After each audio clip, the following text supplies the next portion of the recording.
Afford life with autism and or ADHD? The short answer is most people can't. OP goes on to talk about how, they are in a financially privileged situation because of their parents.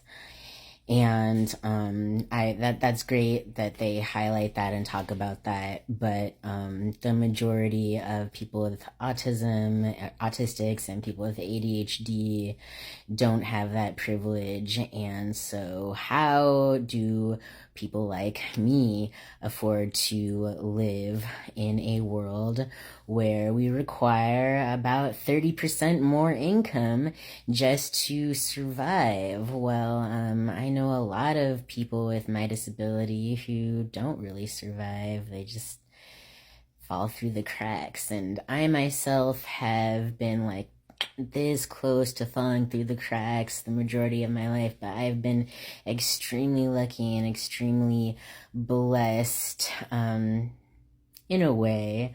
I've also had to accept a lot of this word and a lot of BS from people in order to survive. I've had to accept a lot of this word from my family and this word from friends and partners because I've had to rely on the kindness of others in order to survive. And I've also had to take a lot of this word from employers, and I've lost so many jobs. I've been working since I left home at 14, and I've done just so many jobs. I've seen other autistic creators on here talk about the plethora of jobs that they've worked. So I know that this is common for autistics, and that makes me feel a little less bad for my resume that just reads like some kind of fictional novel of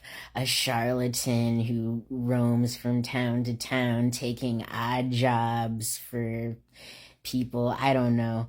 I don't know what I'm saying here, but yeah, people treat autism and ADHD, especially if you present like me, like I feel like people think that I'm low needs. I'm not. I'm high needs.